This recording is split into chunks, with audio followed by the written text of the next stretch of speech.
Hello everyone, मैं कल्याणी शर्मा आपका स्वागत करती हूं हमारे चैनल बिजनेस गुरु में।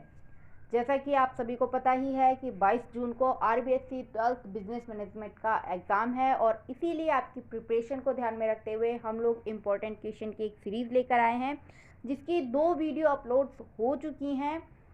छोटे क्वेश्चन यानी कि खंड अ और खंड ब के उसमें डिस्कस कर लिए हैं, जो कि बहुत ज़्यादा इंपॉर्टेंट क्वेश्चन थे। अब हम खंड स और खंड द को डिस्कस करेंगे, जो ज़्यादा इंपॉर्टेंट क्वेश्चन हैं, रिपीट भी हुए हैं और जिनके आने के ज़्यादा चांसेस रहते हैं और इस बार बहुत ज़्यादा चांसेस है। वीडियो पर बने रहें, वीडियो पूरी एंड तक देखें और पसंद आए तो प्लीज़ लाइक कीजिए, शेयर कीजिए और चैनल सब्सक्राइब ज़रूर कीजिए। बेल आइकन ज़रूर प्रेस कर लेना ताकि आपको भी time to time video updates मिल जाएँ।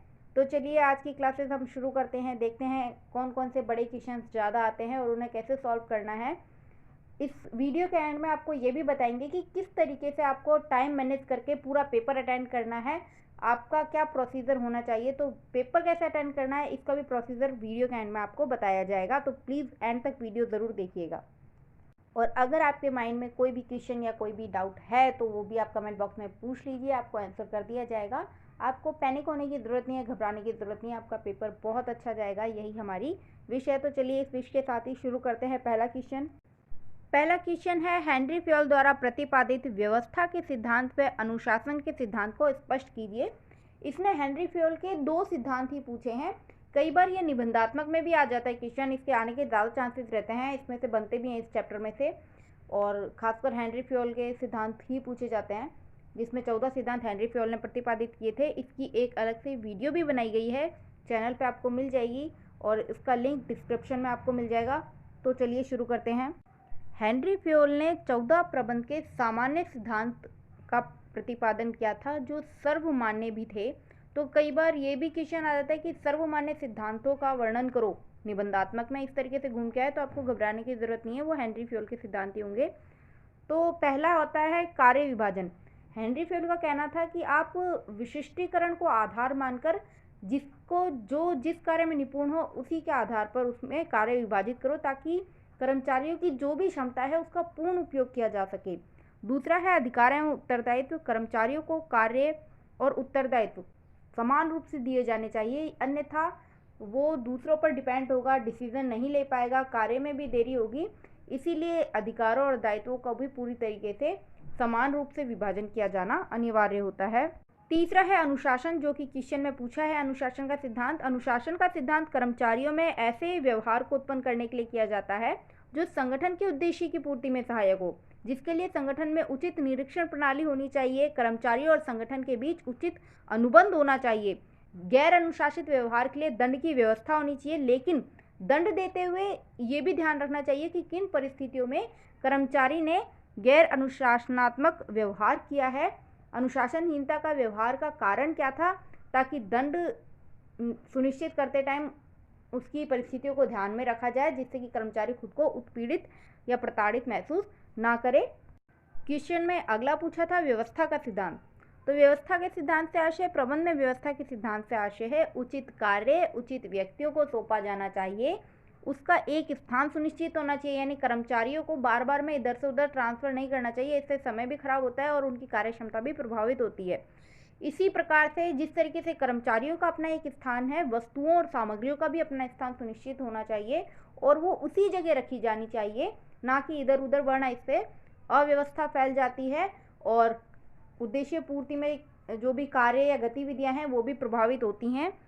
तो कार्य का उचित ढंग से निष्पादन हो और निष्पादन उचित नियंत्रण में हो, इसकी भी व्यवस्था होनी चाहिए, जिससे संगठन की कार्य क्षमता में वृद्धि हो। यही व्यवस्था का सिद्धांत कहता है कि सभी चीज़ें व्यवस्थित रूप से की जानी चाहिए, सभी की व्यवस्था उचित ढंग से की जानी चाहिए, चाहे वो योजना हो चाहे वो भौतिक संसाधन हो, सभी को व्यवस्थित तौर पर उपयोग में लाया जाना चाहिए।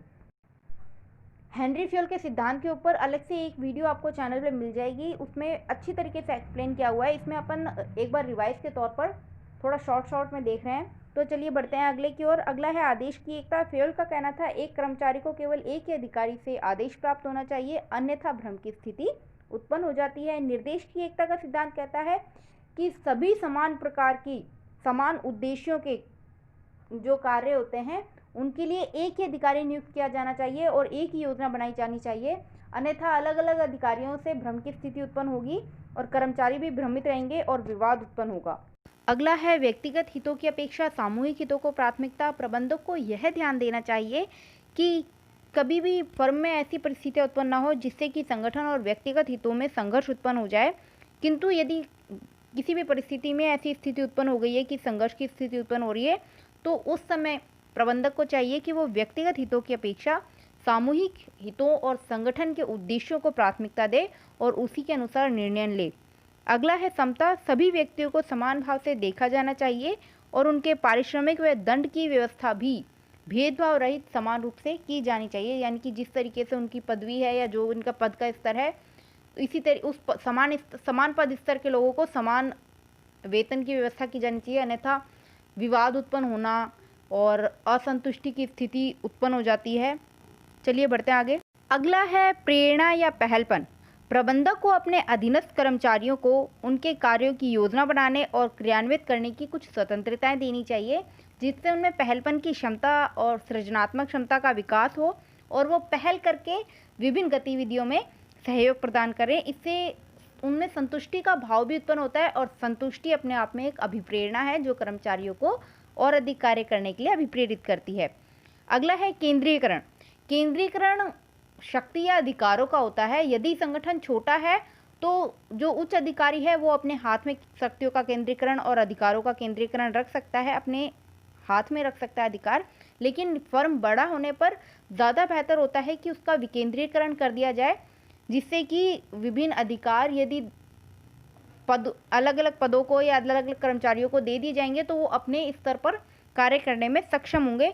यदि बड़े पैमाने पर भी इस तरीके से केंद्रीकरण कर लिया जाएगा तो एक व्यक्ति एक से ज़्यादा फर्मों में नहीं रह सकता, ज़्यादा हर जगह अवेलेबल होना उसके लिए मुश्किल हो जाएगा, तो कामों में भी देरी होगी, निर्णय लेने में भी देरी होगी। इसीलिए बड़ी फर्म के लिए विकेंद्रीकरण आवश्यक होता है। अगला है कर्मचारियों को पारिश्रमिक। पारिश्रमिक कर्मचारियों के कार्यों का प्रतिफल होता है, तो इस प्रतिफल या पारिश्रमिक का जो निर्धारण है वो न्यायपूर्ण और तर्कसंगत होना चाहिए। साथ के साथ ये भी ध्यान देना चाहिए कि ये सिर्फ कर्मचारियों की दृष्टि से ही नहीं अपितु संस्था की दृष्टि से भी उचित हो। और कर्मचारी के कार्यकाल में स्थिरता, यानी कि कर्मचारियों को मनोबल बढ़ाने और उनकी कार्य क्षमता को विकसित करने और अधिक बढ़ाने के लिए आवश्यक है कि कार्यकुशलता और वातावरण में समन्वय की दृष्टि से कर्मचारियों के कार्यकाल में उचित स्थायित्व हो। बार बार में उनका स्थानांतरण यदि किया जाएगा तो हर बार नए कर्मचारियों को कुछ नया सिखाने या अपने माहौल में ढालने के लिए वही टाइम देना पड़ेगा। बार बार में ये टाइम संगठन के लिए भी उचित नहीं है और कर्मचारियों के लिए भी उचित नहीं होता, इसलिए कर्मचारियों के कार्यकाल में भी स्थायित्व होना आवश्यक है। अगला है पद सोपान श्रृंखला। संगठन में संदेश सूचनाओं का प्रवाह एक औपचारिक समूह के रूप में स्तर दर स्तर होना चाहिए, यानी कि जो पदानुक्रम होता है प्रबंधकों का, शीर्ष पद अधिकारी, फिर प्रबंधक और फिर इकाई प्रबंधक, तो इस तरीके से उसी रूप में संदेशों, आदेश, निर्देश और सूचनाओं का प्रवाह किया जाना चाहिए एक कड़ी के रूप में, जिससे सभी अपने अपने दायित्वों का निर्वाह कर सकें। साथ के साथ उत्तरदायित्व निर्धारण के लिए भी पद सोपान श्रृंखला का सिद्धांत ज़्यादा महत्वपूर्ण रखता है। इसके अलावा है सहयोग की भावना। कर्मचारियों का सहयोग प्राप्त करने के लिए उनमें समूह भावना और एकता की भावना विकसित की जानी चाहिए, और ये तभी हो सकता है जब प्रबंधक उनके साथ प्रत्यक्ष संपर्क बनाए, उनसे बात करे, उनके विवादों को निपटाए, तब उनमें सहयोग की भावना स्थापित होगी। उनकी बातों को सुनेगा तब उसमें सहयोग की भावना स्थापित होगी। तो हेनरी फील्ड के सिद्धांत हमने शॉर्ट में एक बार देख लिए, रिवाइज कर लिए। बढ़ते हैं अगले प्रश्न की ओर। अगला क्वेश्चन है, बीमा की 4 सामाजिक उपयोगिताओं का वर्णन करो। फटाफट से कोई भी 4 सामाजिक उपयोगिताओं का वर्णन करना है। चलिए देखते हैं इसका आंसर। सामाजिक उपयोगिता का मतलब है बीमा की आवश्यकता और जो महत्व दिए गए थे उसमें समाज की दृष्टि से कौन कौन सी इसकी आवश्यकता और महत्व हैं। तो देखते हैं, पहला है पारिवारिक जीवन में स्थायित्व। पारिवारिक जीवन में स्थायित्व से मतलब होता है कि कई बार ऐसी परिस्थितियाँ होती है जब परिवार के भरण पोषण करने वाले व्यक्ति की मृत्यु हो जाती है। ऐसी स्थिति में परिवार का जीवन अस्त व्यस्त हो जाता है, उनके सामने आर्थिक संकट की स्थिति भी उत्पन्न हो जाती है। तो ऐसे में तो ये जीवन बीमा के द्वारा प्रत्येक व्यक्ति अपने परिवार को स्थायित्व प्रदान कर देता है, ताकि यदि उसकी मृत्यु भी हो जाए तो अचानक से आए आर्थिक संकट का सामना उसके परिवार वालों को ना करना पड़े। जो भी बीमा एजेंसी से आर्थिक सहायता या क्षतिपूर्ति प्राप्त होगी उससे कुछ समय के लिए तो उन्हें सबलता मिल ही जाएगी और वो अपने लिए कोई ना कोई सोर्स देख लेंगे, ये सोचकर व्यक्ति अपना बीमा करवाता है।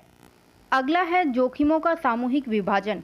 बीमा के द्वारा एक व्यक्ति की जोखिमों को अनेक व्यक्तियों के समूह में बांट दिया जाता है। जैसे कि जीवन बीमा करवाने वाले 10 व्यक्ति हैं तो उनका अपना एक फंड तैयार किया जाएगा और इन 10 में से किसी भी एक व्यक्ति को यदि हानि होगी तो उसी फंड में से ही राशि बांट दी जाती है। तो इसीलिए कहा जाता है कि जोखिमों का विभाजन हो रहा है। यहाँ पे सभी समूह के व्यक्ति एक दूसरे का जोखिम वहन कर रहे हैं, जिसके लिए एंडोल ने भी लिखा है कि दुर्घटनाओं की लागत को व्यक्तियों के एक बहुत बड़े समूह में विभाजित करके ऐसे दुर्भाग्य की लागत को आसानी से बर्दाश्त किया जा सकता है। यानी कि सभी व्यक्ति एक दूसरे का जोखिम वहन कर रहे हैं, जिससे किसी एक पर भी बर्डन नहीं आ रहा, बीमा कंपनी पर अकेले बर्डन नहीं आ रहा। ये वही फंड है जिसमें उन 10 व्यक्तियों ने अपनी जीवन बीमा की प्रीमियम जमा करवाई थी, अपनी धनराशि जमा करवाई थी।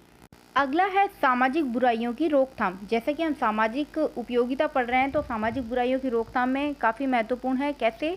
आर्थिक बुराइयों एवं गरीबी के कारण समाज के लोग चोरी, भीख मांगने या वेश्यावृत्ति जैसे सामाजिक बुराइयों को प्रोत्साहित करने लग जाते हैं, प्रोत्साहन मिलता है। लेकिन बीमा के द्वारा प्रत्येक व्यक्ति अपने आप को और अपने आश्रितों को आर्थिक रूप से सक्षम कर सकता है।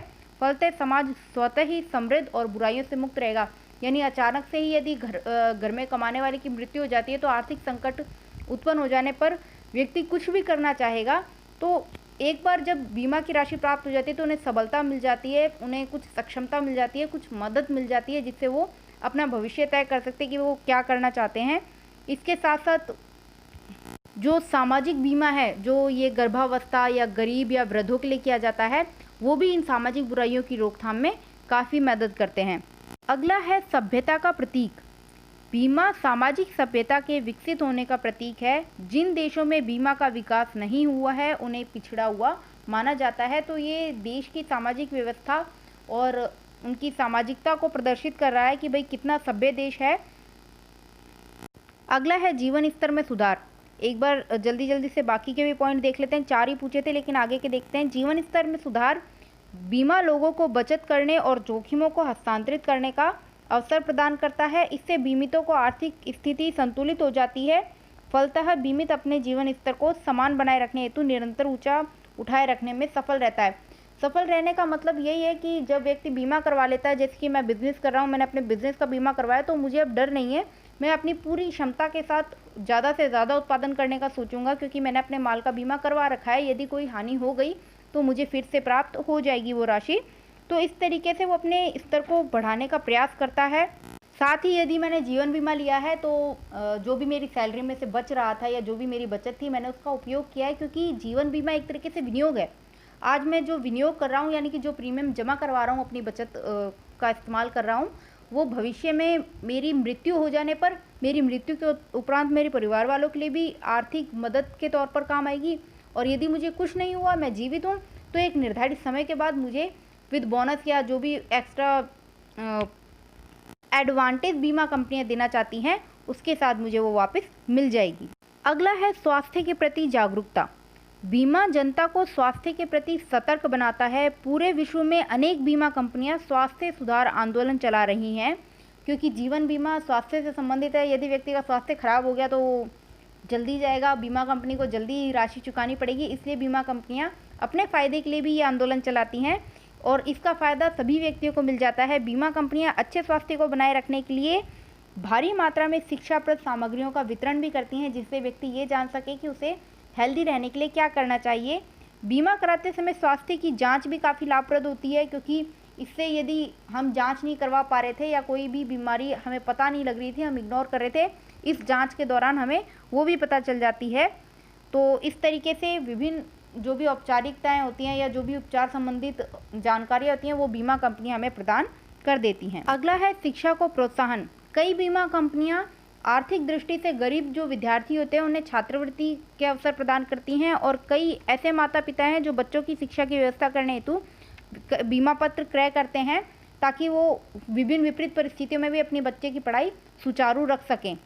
अगला है समाज में रोजगार के अवसरों का विकास होता है, क्योंकि बीमा एक कंपनी जब भी है तो वहाँ पर शाखा प्रबंधक की भी आवश्यकता होगी, लिपिक की भी होगी, अधिकारियों की भी होगी, विकास अधिकारियों की, एजेंट की भी होगी। तो इस तरीके से कई लोगों को रोजगार प्राप्त हो जाता है। अगला है सामाजिक उत्तरदायित्वों की पूर्ति में सहायक। समाज के प्रत्येक व्यक्ति का अन्य व्यक्तियों के प्रति विभिन्न भूमिकाओं में उत्तरदायित्व होता है। उदाहरण के लिए पति का पत्नी, बच्चों के लिए सेवा नियोजक का अपने कर्मचारियों यानी कि मालिक का, तो वो विभिन्न बीमा पत्रों के जरिए या बीमा की सहायता से इन दायित्वों का निर्वाह कर सकता है। अगला है सामाजिक सुरक्षा योजनाओं का क्रियान्वयन।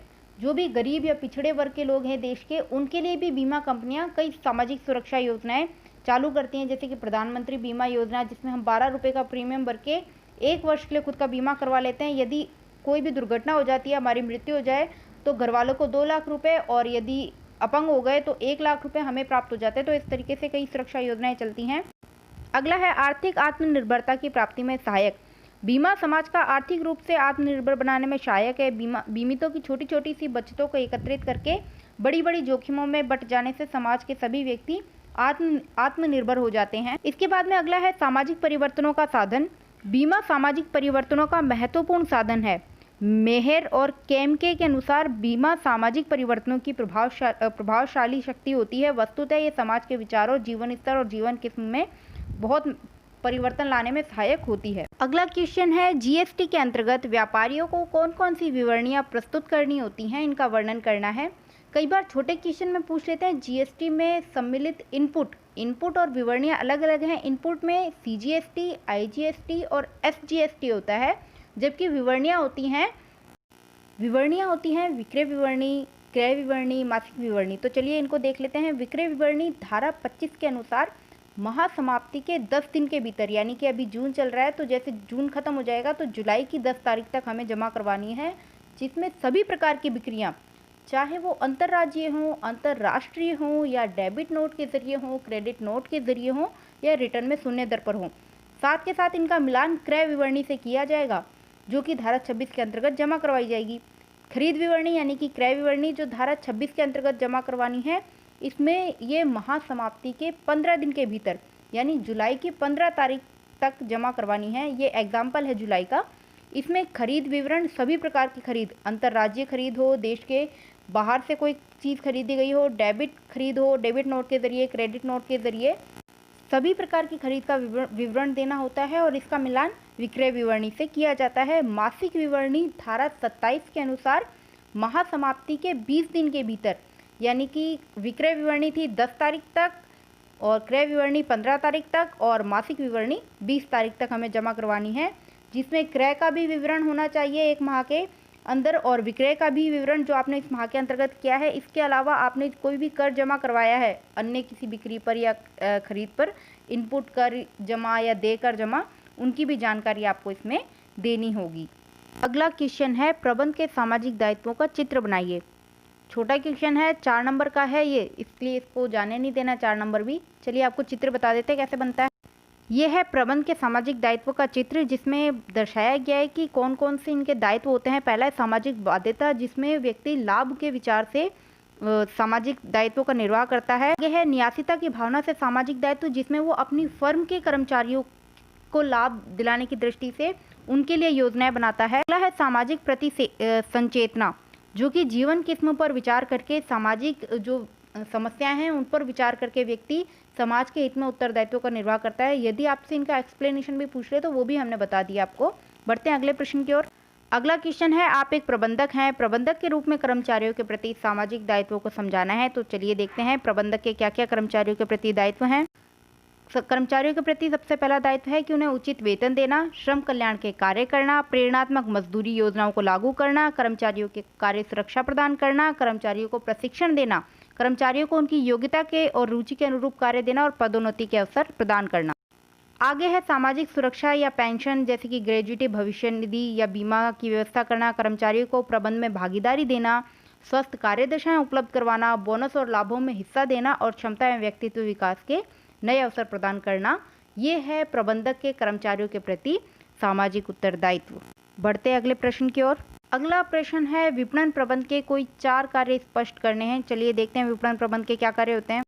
तो विपणन प्रबंध का सबसे पहला कार्य है बाजार का विश्लेषण करना, विपणन नियोजन करना, विपणन संचार कार्य करना, उत्पादन का रूपांकन और विकास करना, बाजार का वर्गीकरण करना, प्रमापीकरण और श्रेणीकरण करना, पैकेजिंग और लेबलिंग करना, ब्रांडिंग करना, ग्राहक समर्थन सेवाएं देना, उत्पाद का मूल्य निर्धारण करना, विक्रय, परिवहन, संग्रहण, वित्त व्यवस्था, जोखिम उठाना, ये सभी कार्य विपणन प्रबंधक के होते हैं।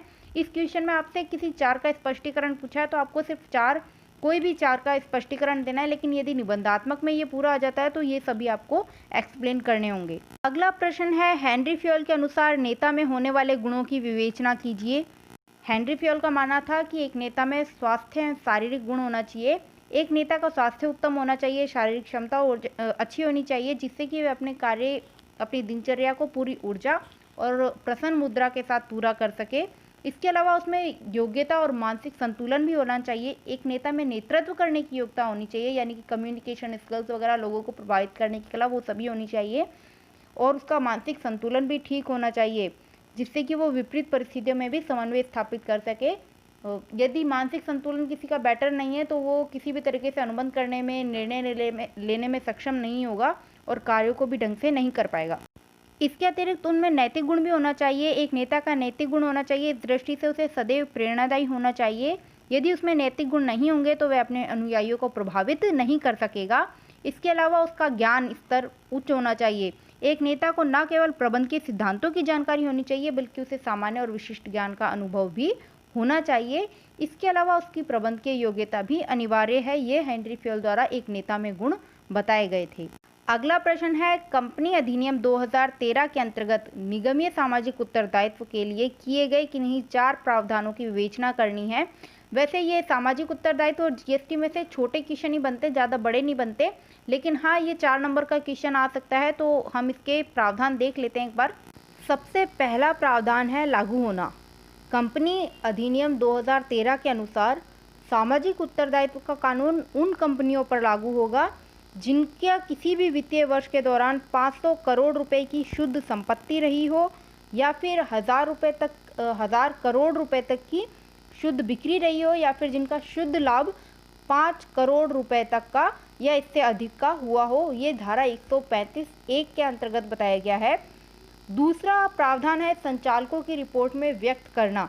धारा 135(2) के अनुसार कंपनी द्वारा बनाई गई निगमीय सामाजिक उत्तरदायित्व समिति के गठन की जानकारी कंपनी के संचालक मंडल की रिपोर्ट में सम्मिलित करनी अनिवार्य है।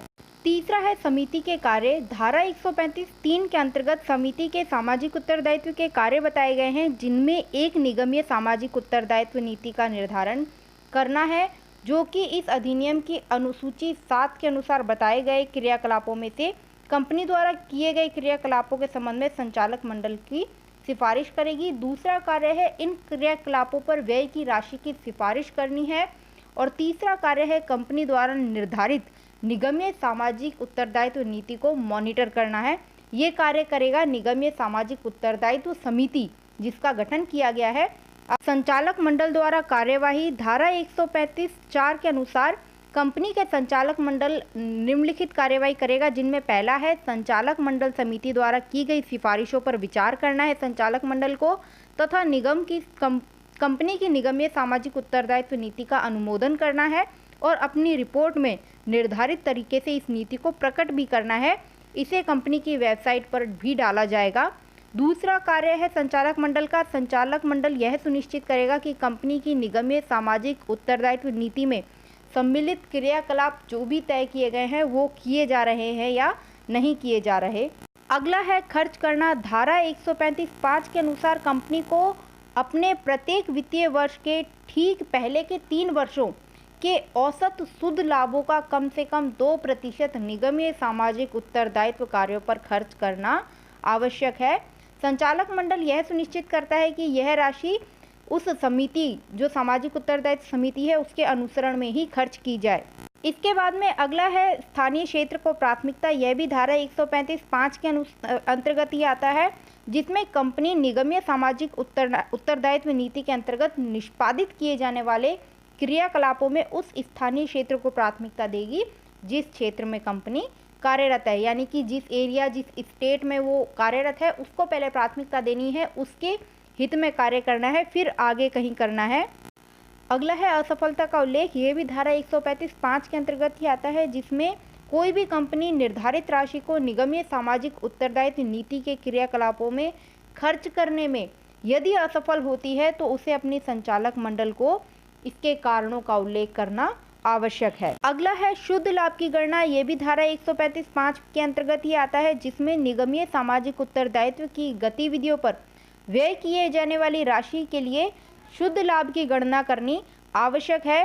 कंपनी अधिनियम 2013 की धारा 198 के प्रावधानों के अनुसार ही शुद्ध लाभों की गणना की जाएगी। जैसा कि हम जानते हैं कि जो खर्च राशि है वो 3 वर्षों के औसत शुद्ध लाभ का 2% होगी, इसीलिए शुद्ध लाभ की गणना करनी आवश्यक है। अगला है अन्य प्रावधान, जो धारा 135 के अंतर्गत निगमीय सामाजिक उत्तरदायित्व नीति को प्रभावी ढंग से लागू करने के लिए 2014 में बनाए गए थे। इन नियमों में विभिन्न छोटी बड़ी सूत्रधारी कंपनियों के लिए अलग अलग नियम बताए गए थे कि कैसे उन्हें सामाजिक उत्तरदायित्वों का पालन करना है। देखते हैं अगला प्रश्न। अगला प्रश्न है उद्यमिता विकास कार्यक्रम के उद्देश्यों को स्पष्ट कीजिए। कोई 4 स्पष्ट करने हैं, हम बाकी के भी देख लेते हैं। सबसे पहला है प्रथम पीढ़ी के व्यवसायों का निर्माण करना। उद्यमिता विकास कार्यक्रम उन लोगों की खोज करते हैं जो प्रतिभाशाली हैं तथा जिन्होंने या जिनके वंशजों ने अभी तक बिजनेस या उद्यमिता या अपना उद्यम स्थापित नहीं किया है, वो सिर्फ नौकरी करते थे, उन्हें प्रोत्साहित करने के लिए उद्यमिता विकास कार्यक्रम आयोजित किए जाते हैं। अगला है उद्यमी गुणों का विकास करना। आवश्यक प्रशिक्षण और योजनाओं की जानकारी देकर किसी भी व्यक्ति में उद्यमी गुणों का विकास करना ही उद्यमिता विकास कार्यक्रम का मुख्य उद्देश्य होता है। अगला है सरकारी योजनाओं की जानकारी प्रदान करना कि कौन कौन सी योजनाएं लागू हो रही हैं या लागू होने वाली हैं जो उनके व्यवसाय से संबंधित है। उन सभी जानकारियों को उद्यमियों को दिया जाता है। छोटे उद्यमी हैं, नए उद्यमी हैं, उन्हें सरकारी योजनाओं की जानकारी देकर उनकी समस्याओं का निदान किया जाता है और उन्हें अवसर उपलब्ध करवाए जाते हैं। जैसे कि लघु और कुटीर उद्योगों के लिए सरकार यदि प्रोत्साहन राशि दे रही है या व्यवसाय के लिए कुछ लोन वगैरह दे रही है, तो इस तरीके की योजनाओं की जानकारी उन्हें प्रदान की जाती है। अगला है परियोजना निर्माण में सहायक। विभिन्न सरकारी योजनाओं की जानकारी देकर जो ये उद्यमिता विकास कार्यक्रम है, ये व्यक्ति या उद्यमी को परियोजना निर्माण में बहुत हद तक सहायता प्रदान करते हैं। ये इनका उद्देश्य भी है। उद्यमिता विकास कार्यक्रम का ये भी उद्देश्य होता है कि वह उद्यमियों को उद्यमिता के लाभ और दोषों से अवगत करवाता है, जिससे वो किसी भी उपक्रम की स्थापना और उसके संचालन में आने वाली कठिनाइयों का मुकाबला करने के लिए तत्पर हो जाएं और उद्यमिता में क्या क्या लाभ और फायदे हैं इससे भी उन्हें अवगत करवाता है, जिससे कि उनमें कौन कौन सी संभावित चुनौतियों का सामना करने और उस अवसर का लाभ उठाने के लिए पहले से ही तत्परता आ जाती है, पहले से ही उन्हें जानकारी प्राप्त हो जाती है। तो इस तरीके से इनका ज्ञान निर्माण करा जाता है उद्यमियों का। अगला है उद्यमिता विकास कार्यक्रम का उद्देश्य देश में उद्यमिता को विकसित करना। ये व्यक्तियों को उद्यमिता की ओर प्रेरित करते हैं, जिससे कि लघु क्षेत्र जो है या पिछड़े क्षेत्र हैं उनमें भी उद्यम स्थापित होते हैं, व्यवसाय या प्लांट स्थापित होते हैं, उद्योगों की स्थापना होती है, जिससे देश का संतुलित आर्थिक विकास भी संभव हो पाता है। अगला है व्यवसाय संचालन एवं निर्माण संबंधी प्रशिक्षण प्रदान करना। उद्यमिता विकास कार्यक्रम का यह भी उद्देश्य होता है कि यह उद्यमियों को यह सिखाने के प्रयास करते हैं कि व्यवसाय कैसे करना है, विभिन्न पक्षकारों के साथ मधुर संबंध कैसे स्थापित करने हैं, बाजारों का विश्लेषण कैसे करना है, माल के विपणन के लिए और विक्रय के लिए, विज्ञापन के लिए, विक्रय संवर्धन के लिए कौन कौन सी विधियां अपनानी है, प्रतिस्पर्धा का मुकाबला कैसे करना है। तो इस तरीके से ये व्यवसायियों को और उद्यमियों को प्रशिक्षण देने का कार्य भी करते हैं। इसके साथ साथ उद्यमिता विकास कार्यक्रम का उद्देश्य होता है लघु एवं कुटीर उद्योगों को विकसित करना।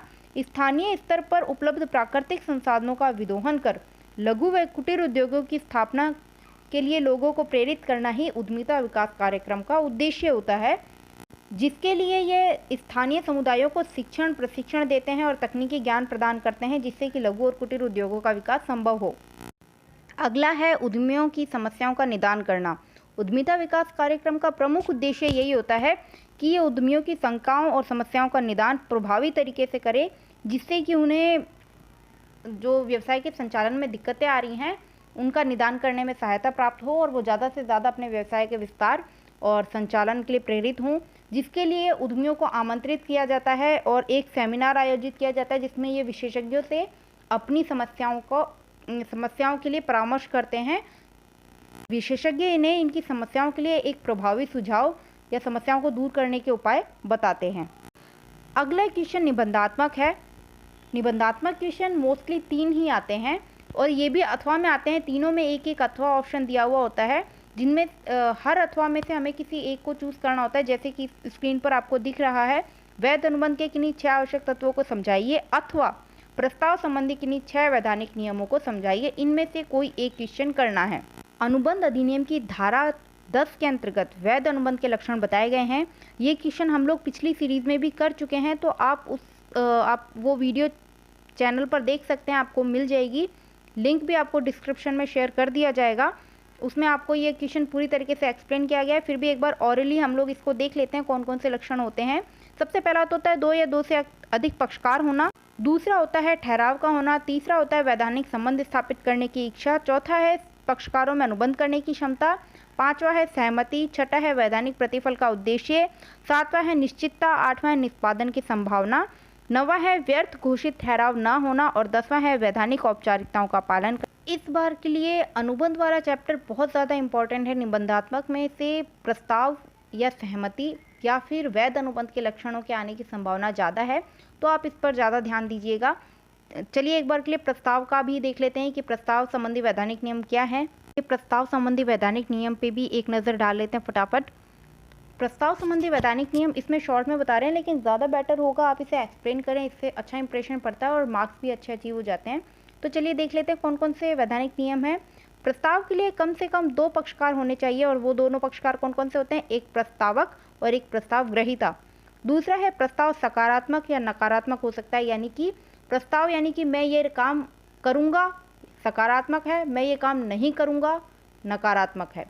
अगला है स्पष्ट या गर्भित हो सकते हैं। गर्भित यानी कि आचरण के द्वारा, और स्पष्ट यानी कि लिखित या मौखिक रूप में कहकर। विशिष्ट या साधारण भी हो सकते हैं। प्रस्ताव वैधानिक संबंध स्थापित करने के लिए ही किया जाता है।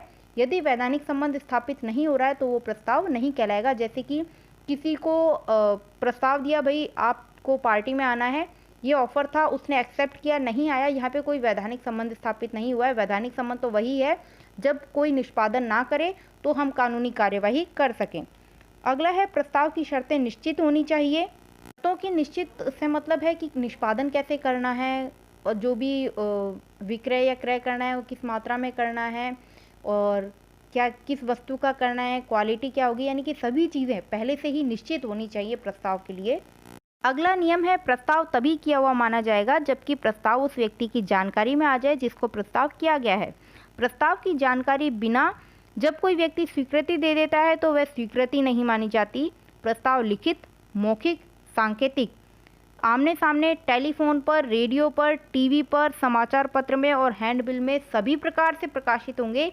पशु पक्षियों के माध्यम से भी किए जा सकते हैं, लेकिन न्यायालय टेप किए हुए प्रस्ताव को वैध नहीं मानता, यानी कि रिकॉर्ड किए हुए प्रस्ताव को वैध नहीं मान सकता, क्योंकि रिकॉर्डिंग तो हम कभी भी कर सकते हैं आगे पीछे। तो यहाँ पे ये साक्ष्य नहीं मिलता है कि ये उस वक्त की गई रिकॉर्डिंग है जिस वक्त प्रस्ताव दिया गया था। प्रस्ताव में ऐसी कोई बात नहीं होनी चाहिए जिससे दूसरा पक्षकार प्रस्ताव का उत्तर देने के लिए बाध्य हो जाए। बाध्यता का मतलब है कि उसे सहमति देनी पड़े, ऐसी कोई आप प्रस्ताव नहीं रखेंगे, ऐसी किसी भी तरीके की संभावनाएं नहीं होनी चाहिए जिससे कि उसकी स्वतंत्र सहमति का हनन होता हो। और प्रस्ताव तभी वैध माना जाएगा जब उस व्यक्ति ने प्रस्ताव सुन लिया है जिसने स्वीकृति देनी है या जिसने सहमति देनी है। इसके अलावा उसके रिश्तेदार, नातेदार, एजेंट, किसी को भी आप बताते हैं तो ये प्रस्ताव या ये स्वीकृति नहीं मानी जाएगी जब तक कि सुनने वाला व्यक्ति आधिकारिक तौर पर या तो वही व्यक्ति ना हो या फिर उसके द्वारा नियुक्त ना हो। अगला वैधानिक नियम है प्रस्ताव करने की इच्छा को प्रस्ताव नहीं माना जाता, अतः नीलामी का विज्ञापन प्रस्ताव की इच्छा है। इसी तरह प्रस्ताव का निमंत्रण में भी प्रस्ताव नहीं माना जाता। सूची पत्र, मूल्य सूची, होटल का मेन्यू कार्ड, पूछताछ का उत्तर, कंपनी का क्रय विवरण, रेलवे का टाइम टेबल, बीमा का विज्ञापन, रिक्त पदों के लिए आवेदन की सूचना आदि प्रस्ताव के निमंत्रण के उदाहरण है। ये प्रस्ताव नहीं कहलाएंगे। प्रस्ताव तो वही है जो सहमति प्राप्त करने के उद्देश्य से किया गया है। यहाँ पे सहमति नहीं है, ये तो सिर्फ सूचना देना हुआ। हम विज्ञापन से ग्राहक को सूचना दे रहे हैं, टाइम टेबल से हम सूचना दे रहे हैं, कंपनी के प्रविवरण जैसे कि आपकी कॉलेज की जो बुक होती है जिसमें आपको सभी जानकारियाँ कॉलेज के नियम से संबंधित या कोर्स से संबंधित मिलती है, तो वो सिर्फ सूचना है। होटल का मेन्यू कार्ड भी सिर्फ सूचना है। सूची पत्र, मूल्य पर्ची, ये सब सूचनाएं हैं। इसमें प्रस्ताव कहीं पर भी नहीं जिसके लिए सहमति दी जाए या जो सहमति प्राप्त करने के लिए की गई हो। अगला प्रश्न है, बिना प्रतिफल के किया गया ठहराव व्यर्थ माना जाता है। इस कथन को स्पष्ट कीजिए तथा इसके अपवाद बताइए। भारतीय अनुबंध अधिनियम की धारा 25 के अनुसार बिना प्रतिफल का ठहराव व्यर्थ माना जाता है। अतः प्रत्येक अनुबंध में प्रतिफल का होना आवश्यक होता है। प्रतिफल से आशय होता है कुछ के बदले कुछ। बिना प्रतिफल के अनुबंध जुए के समान माना जाता है और जुए का अनुबंध व्यर्थ कहलाता है। तो ठीक इसी प्रकार बिना प्रतिफल का ठहराव भी व्यर्थ कहलाएगा, जिसके लिए कुछ विद्वानों ने अपने शब्दों में विचार प्रकट किए हैं, जिनमें है सर विलियम एंसन। इन्होंने कहा है कि प्रत्येक सामान्य अनुबंध के लिए प्रतिफल का होना आवश्यक है। प्रतिफल के अभाव में ठहराव अपरिवर्तनीय होता है। न्यायाधीश डैनिंग ने भी यही कहा है कि अनुबंध निर्माण के लिए प्रतिफल होना अत्यंत आवश्यक है। तो इस प्रकार से यह तो स्पष्ट हो जाता है कि एक वैध अनुबंध के निर्माण के लिए प्रतिफल होना अनिवार्य है। यदि अनुबंध में प्रतिफल का सर्वथा अभाव है, यानी कि प्रतिफल होता है या तो तुरंत मिले या फिर थोड़े समय बाद मिले या किसी भी रूप में मिले, यदि टोटली प्रतिफल है ही नहीं, ना वर्तमान में है ना भविष्य में, तो इस प्रकार का अनुबंध व्यर्थ कहलाएगा। बिना प्रतिफल के ठहराव व्यर्थ होता है, लेकिन फिर भी कई परिस्थितियों में ऐसा अनुबंध जिसमें प्रतिफल नहीं है वो वैध कहलाते हैं, जिन्हें हम अपवाद कहते हैं। देखिए कौन कौन से प्रतिफल के अपवाद हैं। सबसे पहला अपवाद है स्वाभाविक प्रेम या स्नेह के परिणाम स्वरूप अनुबंध। धारा 25(1) के अनुसार जब अनुबंध किन्हीं निकट संबंधियों के बीच स्वाभाविक प्यार या स्नेह के कारण होता है और वह अनुबंध लिखित और रजिस्टर्ड हो, तो ऐसा अनुबंध बिना प्रतिफल के भी वैध माना जाएगा। लेकिन उसमें कौन कौन से लक्षण होने चाहिए? या तो वो लिखित हो, प्रचलित विधि के अंतर्गत वो रजिस्टर्ड हो, यदि वह अनुबंध निकटतम संबंधियों के बीच किया गया हो, और यदि वह प्राकृतिक या स्वाभाविक प्रेम या स्नेह के से प्रेरित होकर किया गया हो। जैसे कि एक पिता अपनी संपत्ति में अपने पुत्र के अतिरिक्त किसी अन्य व्यक्ति को भी उत्तरदायी नॉमिनी कर देता है, लेकिन वो लिखित पत्र में करता है, यानी लिखित प्रतिज्ञा पत्र में वो अपनी संपत्ति किसी को देना चाहता है प्रेमवश होकर, तो ये कहलाएगा कि चूंकि ये रजिस्टर्ड है तो ये अनुबंध वैध कहलाएगा। लेकिन यदि यही उस व्यक्ति ने कथित तौर पर कहा होता कि मैं तुम्हें अपनी संपत्ति में से हिस्सा दूंगा, तो इसमें कोई वैध अनुबंध का होना नहीं था, चाहे वो स्नेहवश कहा हो या भावनावश कहा हो। स्नेहवश यदि आपने कोई अनुबंध किया है तो उसका लिखित होना अनिवार्य है। दूसरा है स्वेच्छा से किया गया क्षतिपूर्ति के लिए अनुबंध। धारा 25(2) के अनुसार जब किसी व्यक्ति ने दूसरे व्यक्ति के लिए स्वेच्छा से कुछ कार्य किया हो या जिससे करने के लिए वह व्यक्ति वैधानिक रूप से बाध्य था या परिणाम स्वरूप वह दूसरे व्यक्ति पहले व्यक्ति से सेवाओं की पूर्ण या आंशिक क्षतिपूर्ति के लिए अनुबंध करता है, तो ऐसा अनुबंध प्रतिफल के अभाव में भी वैध होता है। लेकिन इसके लिए कुछ शर्तें पूरी करनी आवश्यक हैं। एक व्यक्ति ने दूसरे व्यक्ति के लिए कुछ कार्य किया हो, उसने वह कार्य स्वेच्छा से किया हो अथवा उस कार्य को करने के लिए दूसरा व्यक्ति वैधानिक रूप से बाध्य रहा हो, उस दूसरे व्यक्ति ने पहले व्यक्ति की सेवाओं की पूर्ण या आंशिक क्षतिपूर्ति कर दी गई हो, यदि ये शर्तें पूरी होती हैं तो ये अनुबंध वैध कहलाएगा। इसके अतिरिक्त वचनदाता का अस्तित्व में होना भी आवश्यक है। अगला है काल बाधित ऋणों के भुगतान के लिए अनुबंध। धारा 25(3) के अनुसार कोई भी ऋणदाता अपने ऋणी से काल बाधित ऋण वसूल करने का वैधानिक अधिकार नहीं रखता, किंतु यदि कोई ऋणी अथवा उसका कोई अधिकृत एजेंट उसकी ओर से किसी काल बाधित ऋण का आंशिक या पूर्ण भुगतान करने के लिए ऋणदाता से लिखित या हस्ताक्षर युक्त अनुबंध कर लेता है, तो ऐसा अनुबंध भी वैध अनुबंध माना जाता है। लेकिन इसके लिए भी कुछ शर्तें हैं, जिनमें ऐसा अनुबंध स्पष्ट होना चाहिए। गर्भित अनुबंध को मान्यता नहीं दी जाएगी। अनुबंध लिखित और हस्ताक्षरित होना चाहिए, जिसमें वचनदाता या ऋणदाता के हस्ताक्षर हो। ऐसा अनुबंध आंशिक या संपूर्ण ऋण के भुगतान के लिए भी हो सकता है। ऐसा अनुबंध शर्त रहित या शर्त सहित भी हो सकता है। यह अनुबंध स्वयं ऋणी या उसके अधिकृत एजेंट द्वारा भी किया जा सकता है, और इस ऋण में जो भुगतान का अनुबंध किया गया है वो वैध होना चाहिए। जैसे कि जब भी कोई व्यक्ति ऋण लेता है तो कोई अन्य व्यक्ति उसकी गवाही दे देता है, तो ये उसी प्रकार का एक तरीके का अनुबंध है, जिसमें गवाही देने वाला यदि ऋण लेने वाला भुगतान नहीं कर रहा है तो वो भुगतान करता है। अगला है निःशुल्क निक्षेप। जैसे आपने अपने मित्र को पुस्तक दी, तो ऐसे में आपने प्रेमवश उसे पुस्तक दी है, लेकिन ये अनुबंध वैध कहलाएगा। वो उस पुस्तक को हानि नहीं पहुंचा सकता है, उसे एक निक्षेप ग्रहीता की तरह ही सभी नियमों का पालन करना अनिवार्य होगा। अगला है एजेंसी का अनुबंध। अधिनियम की धारा 185 के अनुसार एजेंसी के अनुबंध में प्रतिफल का होना अनिवार्य नहीं होता है, अतः बिना प्रतिफल के भी एजेंसी का अनुबंध वैधानिक कहलाता है। इसके बाद है दान स्वरूप या दान देने के लिए किया गया अनुबंध।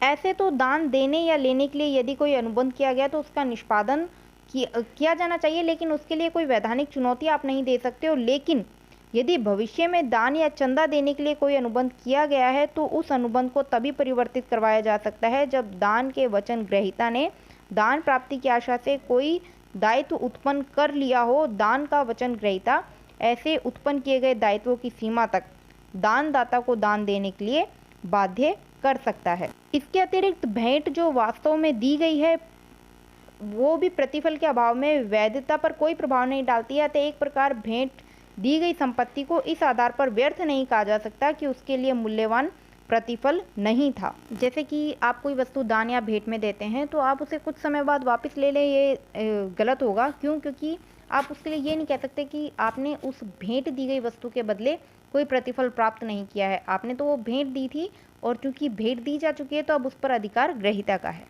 अगला है विज्ञापन की तकनीकों को समझाइए। विज्ञापन वाला चैप्टर भी निबंधात्मक प्रश्नों के लिए महत्वपूर्ण है, इस बार आने के चांसेस ज़्यादा हैं, तो चलिए देखते हैं। पहली विज्ञापन की तकनीक है भावनात्मक अनुरोध, जिसमें उपभोक्ताओं की आवश्यकताओं और भय कारकों का इस्तेमाल किया जाता है। उनका उपयोग करके विज्ञापन को आकर्षक बनाया जाता है। दूसरा है प्रचार के लिए विज्ञापन, जिसमें मेलों, व्यापार मेलों, प्रचार की घटनाओं और विज्ञापन अभियान के माध्यम से उत्पाद को खरीदने की पेशकश की जाती है। तीसरी तकनीक है गाड़ी में सवार विज्ञापन, जिसमें उत्पाद यूज करने वाले व्यक्तियों की संख्या बताकर आप लोगों को भी उसकी तरफ आकर्षित किया जाता है। जैसे कि पैंटीन शैम्पू के विज्ञापन में कहते हैं कि 15 करोड़ महिलाओं का भरोसा पैंटीन पर है। अगली विज्ञापन की तकनीक है तथ्य एवं आंकड़े। इसके अंतर्गत विज्ञापन दाता नंबर, सबूत या वास्तविक उदाहरणों का उपयोग करके अपने उत्पाद को अच्छा बताने का प्रयास करते हैं। है अधूरा विज्ञापन, इसमें जो भी जानकारियां हैं वो संपूर्ण नहीं दी जाती, यानी प्रतिद्वंदी तो बताया जाता है लेकिन अपना उत्पाद प्रतिद्वंदी से कितना बेहतर है यह नहीं बताया जाता। अगली तकनीक है समर्थन। इसमें बड़ी बड़ी हस्तियों का उपयोग करके उत्पादों का विज्ञापन किया जाता है। इसमें बड़ी बड़ी हस्तियां अपने अनुभवों को बताती हैं, जैसे कि जूही चावला केश किंग का एड में बताती है अपना एक्सपीरियंस। इस तकनीक का टारगेट होता है एक परिवार को या एक पारिवारिक समूह को आकर्षित करना, जिसमें वो किसी भी उत्पाद को प्रयोग करने वाले व्यक्ति को या परिवार को भाग्यशाली बताते हैं। जैसे कि डेटॉल साबुन बताता है कि उसका यूज़ करने से परिवार कितना सेफ है। अगली है देशभक्ति विज्ञापन। इसमें जो ग्राहक हैं उनकी देशभक्तिता पर पूरा टारगेट किया जाता है, जिसमें उक्त उत्पाद या सेवा का उपयोग करने वाला व्यक्ति किस प्रकार से देश का समर्थन कर रहा है इसका उदाहरण दिया जाता है। जैसे कि निहार शांति आंवला यूज़ करने वाले जो उस पर अमाउंट पे कर रहे हैं उसका 1% बच्चों की शिक्षा को जा रहा है। अगली तकनीक है ग्राहकों से पूछताछ। इस तकनीक में उत्पाद का उपयोग करने वाले उपभोक्ताओं से कुछ सवाल पूछे जाते हैं। अगली है छूट। इस तकनीक के अंतर्गत उत्पादों की कीमत में कुछ छूट देने का प्रस्ताव दिया जाता है या फिर कोई वस्तु मुफ्त देने का प्रस्ताव दिया जाता है। अगली है सैरोगेट विज्ञापन। इसमें प्रत्यक्ष विज्ञापन न करके विभिन्न वेबसाइट्स बनाकर या लिंक विज्ञापन करके प्रोडक्ट की जानकारी दी जाती है। सैरोगेट विज्ञापन का एक क्वेश्चन हम पहले ही डिस्कस कर चुके हैं, पिछली वीडियो में आपको मिल जाएगा। अगला क्वेश्चन है विक्रय संवर्धन से क्या आशय है और इसके महत्व बताने हैं। विक्रय संवर्धन से आशय उन अनियमित विक्रय प्रयासों से है जो उपभोक्ताओं को अधिक क्रय करने और व्यापारियों को अधिक प्रभावशाली ढंग से वस्तुओं का विक्रय करने के लिए प्रोत्साहित करती हैं। यह विज्ञापन व्यक्तिगत विक्रय तथा विज्ञापन से भिन्न है। देखते हैं विद्वानों ने इसके लिए क्या परिभाषा दी है। अमेरिकन मार्केटिंग एसोसिएशन के अनुसार विक्रय संवर्धन में व्यक्तिगत विक्रय, विज्ञापन व प्रकाशन के अलावा वे समस्त अनियमित क्रियाएं जैसे कि प्रदर्शन, दिखावा, प्रदर्शनी, क्रियात्मक प्रदर्शन आदि सम्मिलित की जाती हैं जो उपभोक्ता की क्रय शक्ति तथा विक्रेता की प्रभावशीलता को प्रोत्साहित करती हैं। विलियम जे स्टैंटन ने भी एक परिभाषा दी है जिसमें उन्होंने कहा है कि विक्रय संवर्धन से आशय विज्ञापन, व्यक्तिगत विक्रय एवं प्रचार के अतिरिक्त उन संवर्धनात्मक क्रियाओं से है जो ग्राहक की मांग को प्रोत्साहित करने तथा मध्यस्थों के विपणन निष्पादन में सुधार करने के उद्देश्य से की जाती हैं। विक्रय संवर्धन के महत्व में सबसे पहला महत्व है विज्ञापन व व्यक्तिगत विक्रय की प्रभावशीलता में वृद्धि करना, क्योंकि ये विक्रय संवर्धन तकनीकें जैसे कि छूट वगैरह को देखकर छूट यदि किसी विज्ञापन में दिखाई जा रही है तो उस विज्ञापन की ओर लोग ज़्यादा आकर्षित होते हैं या फिर उस प्रोडक्ट को की ओर लोग ज़्यादा आकर्षित होते हैं, तो वो जो दुकानदार है उसे ज़्यादा मेहनत नहीं करनी पड़ती। दूसरा है विक्रय में वृद्धि। चूँकि विक्रय संवर्धन है, विक्रय को बढ़ाने के लिए ही किया जा रहा है, इसीलिए जो विभिन्न तकनीकें वो इस्तेमाल की जा रही हैं, तो इसका महत्व विक्रय में वृद्धि के लिए भी है। अगला है प्रतिस्पर्धा में विजय प्राप्त करना। विक्रय संवर्धन तकनीकों का महत्व ये भी है कि जो उत्पादक है या विक्रेता है वो अपने प्रतिस्पर्धियों से विजय प्राप्त करने में सहायता महसूस करता है, क्योंकि इन तकनीकों के इस्तेमाल से वो अपने प्रोडक्ट को ज़्यादा बेच सकता है, ज़्यादा आकर्षित लोगों को अपने प्रोडक्ट की ओर कर सकता है। अगला है ख्याति में वृद्धि। विक्रय संवर्धनात्मक तकनीक में पैकेजिंग, लेबलिंग भी आती है। तो इस तरीके से आप किस तरीके का प्रोडक्ट लोगों तक पहुंचा रहे हैं, उसकी पैकिंग और उसको पहुंचाने का सोर्स क्या है, उससे आपकी ख्याति का निर्माण भी होता है। अगला है उपभोक्ताओं के ज्ञान और विश्वास में वृद्धि। विक्रय संवर्धन में जो तकनीकें इस्तेमाल की जाती हैं उससे उपभोक्ताओं के ज्ञान और विश्वास में भी वृद्धि होती है। अगली है नए बाज़ारों में प्रवेश। विक्रय संवर्धनात्मक तकनीकों का इस्तेमाल करके नए बाज़ारों में प्रवेश करना सहज हो जाता है। अगला है लाभों में वृद्धि। विक्रेता या निर्माता के लाभों में वृद्धि करने के लिए भी विक्रय संवर्धनात्मक तकनीकें महत्वपूर्ण है, क्योंकि इनका उपयोग करके ज़्यादा से ज़्यादा विक्रय को बढ़ाया जाएगा, ग्राहकों को आकर्षित किया जाएगा, परिणाम स्वरूप लाभों में भी वृद्धि होगी। अगला महत्व है मध्यस्थों को अधिक सुविधाएं। जो भी मध्यस्थ हैं जैसे कि दुकानदार, एजेंट, थोक व्यापारी, फुटकर व्यापारी, उन्हें इन विक्रय संवर्धनात्मक तकनीकों से बहुत सहायता मिलती है, क्योंकि विक्रय में वृद्धि होती है, ग्राहक को जानकारी मिल जाती है तो उस वस्तु की ओर आकर्षित हो जाता है, तो दुकानदार को ज़्यादा उस वस्तु को बेचने के लिए मेहनत नहीं करनी पड़ती। लास्ट है जीवन स्तर में सुधार। विक्रय संवर्धन तकनीकों से बचत को भी प्रोत्साहन मिलता है, लाभों में वृद्धि होती है, तो निर्माता, जो दुकानदार हैं और जो ग्राहक है, सभी के जीवन स्तर में सुधार आता है, समाज के स्तर में भी सुधार आता है। चलिए अब आपको बता देते हैं कि आपको पेपर कैसे सॉल्व करना होता है। जो भी आपका खंड अ आता है उसमें छोटे क्वेश्चन होते हैं 1 नंबर के, उनकी सीमा होनी चाहिए ज़्यादा से ज़्यादा 20 शब्द, यानी कि 2 या 3 लाइनें, हाईएस्ट 4 लाइनें। खंड ब के लिए आप लगभग आधा पेज यानी कि 500 शब्द सीमा से ज़्यादा ना लिखें, वरना टाइम वेस्ट ही होगा। कोशिश करें कि छोटा ही हो। खंड स के लिए लगभग 1 पेज होना चाहिए आपका, और खंड द के लिए 3 पेज। लेकिन एक बात हमेशा याद रखो, आपको जिस खंड का आंसर आता है सबसे पहले उसी खंड को उठाओ और उस खंड के सभी प्रश्न सॉल्व करने के बाद ही अगले खंड का क्वेश्चन सॉल्व करो। ये नहीं कि एक क्वेश्चन खंड अ का कर दिया, दूसरा क्वेश्चन खंड ब का कर दिया।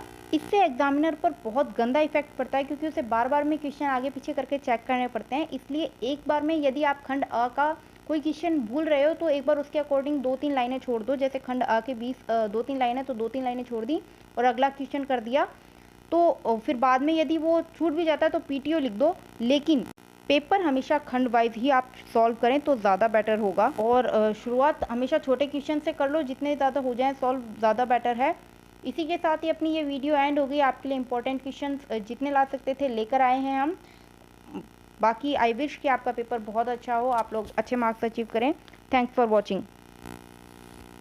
वीडियो पसंद आया तो प्लीज़ लाइक कीजिए, शेयर कीजिए और चैनल सब्सक्राइब करना मत भूलना।